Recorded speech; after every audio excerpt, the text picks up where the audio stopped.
So recently I started focusing on SEO for my products, and one of the best way to do well with SEO is to write good articles or blogs. Now I did used to write blogs in the past, but it was too inconsistent. Like this one was posted on February 2025 and then May and then August. The way it used to work is inside my code base I had these markdown files, and each of this markdown file represent one blog. So for example, I have this top 5 React UI library, and inside here I have the blog title, the cover image, description, and the blog body. And then I was using this open source project called Content Layer to turn this markdown into this UI so people can read the blogs. It was simple enough to get started, but there were some key issues that I needed to fix before I can consistently post more content. The first problem is whenever I needed to update any existing blog, whether it's changing the title or fixing a simple spelling mistake, I had to redeploy the project for the changes to show in the website. Now you can imagine how this is very hard to scale, especially when I have lots of articles. The second problem is managing static assets like videos, images, or GIFs. For example, in this blog, I have this cover image that I show on each blog cover. I also have product screenshots for each of the UI libraries. I used to handle this by manually uploading these images on Cloudflare and then getting the public image URL and then putting them in the markdown file. Again, this makes it very hard to track and manage assets. Like I have this retro UI product screenshots and I have uploaded this for this blog.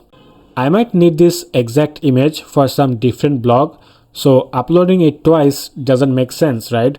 But also, I don't have any ways to track which images I have already uploaded. So I needed a more robust solution where I could write all my blogs, save them, and then whenever I need the articles for a specific product, I could easily fetch them. So here I have two products. Let's say in future, I launch a new product. Let's call this 10 stack starter kit, which I'm launching very soon, by the way.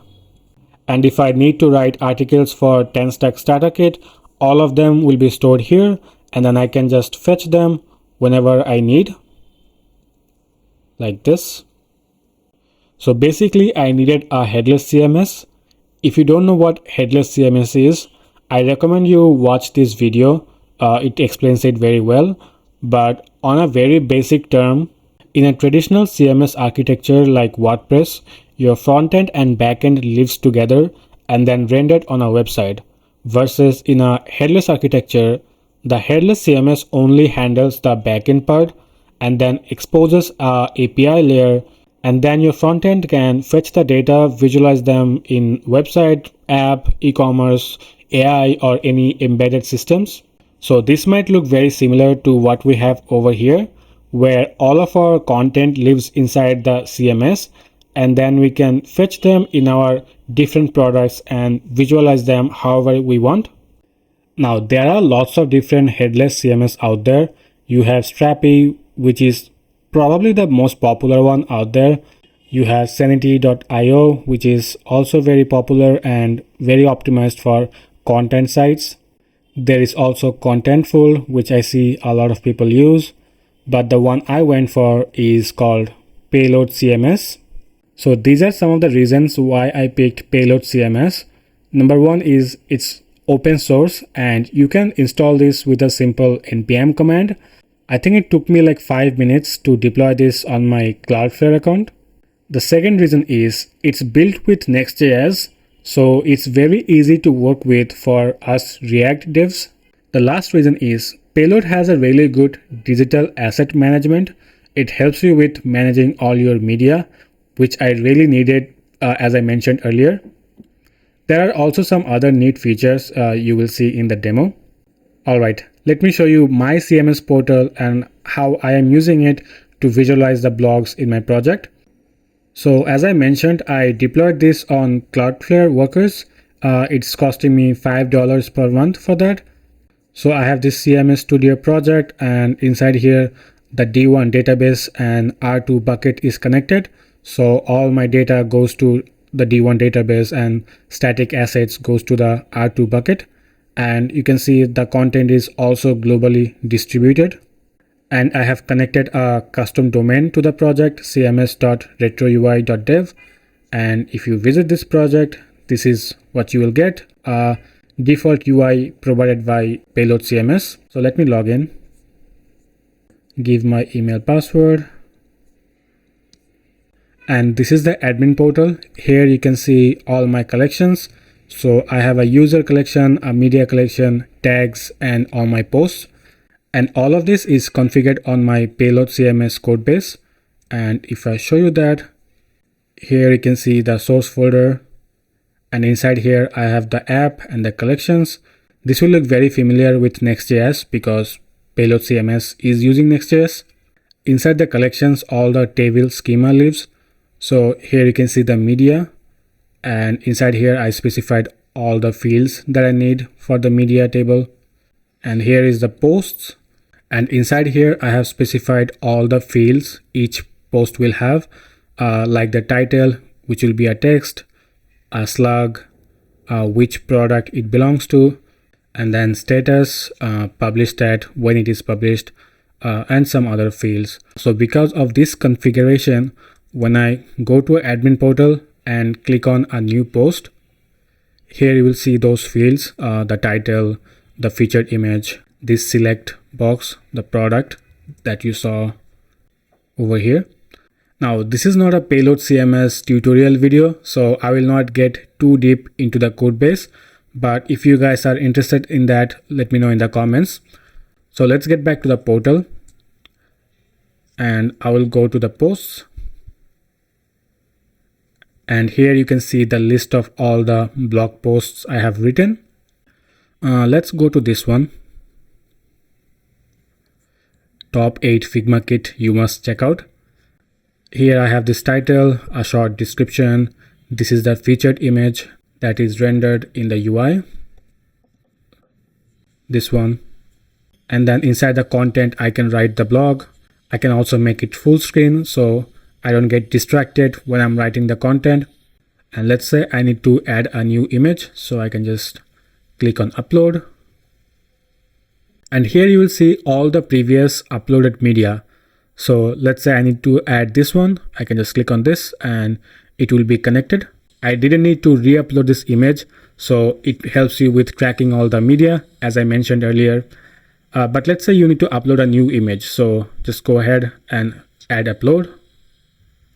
And here you will have a create new option. And now you can just upload a new image. Let's upload a picture of me. Give it a alt, Arif, send, save. And now this is uploaded. So if I close this menu and go to media,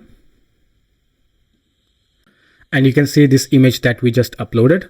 And now we can use this across any blog we want. So now all of our media and articles lives inside this Headless CMS. So we have covered this part. And now let's talk about how we use this to visualize the blogs in our projects. So inside the Payload CMS codebase, I have added a couple of API endpoints like this one /published, and it returns you a list of all the published products.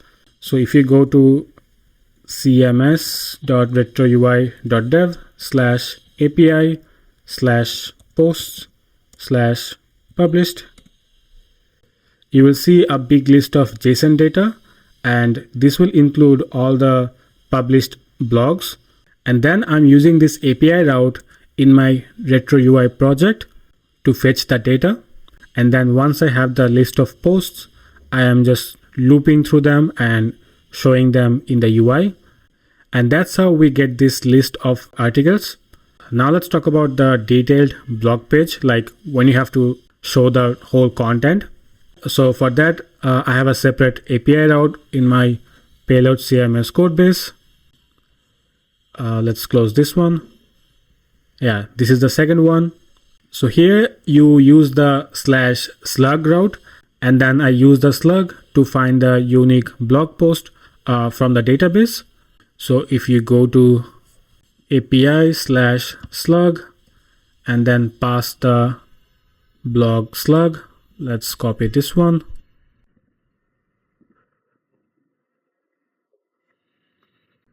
Sorry, this will be API/posts/slug.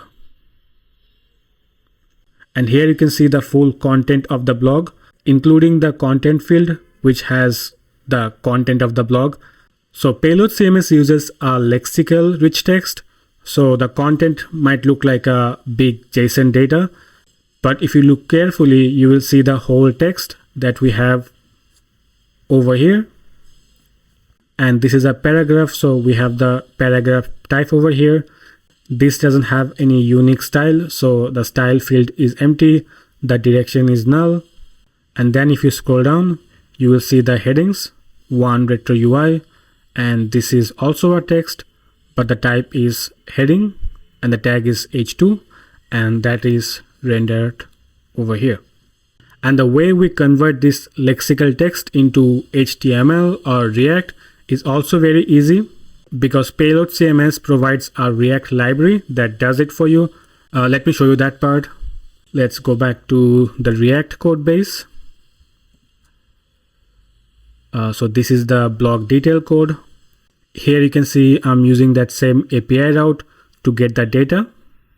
And once we get the data, here I'm showing the title, the cover image, and in this rich text component, I'm passing the blog content, and this rich text is coming from this Payload CMS/rich text lexical package.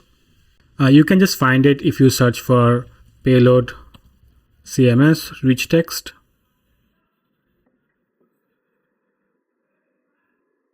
So here you will find the full detailed guide how to work with this. So that's how you can use Payload CMS to write content for your websites. Hope you guys liked the video, and I will see you guys next time. Bye bye.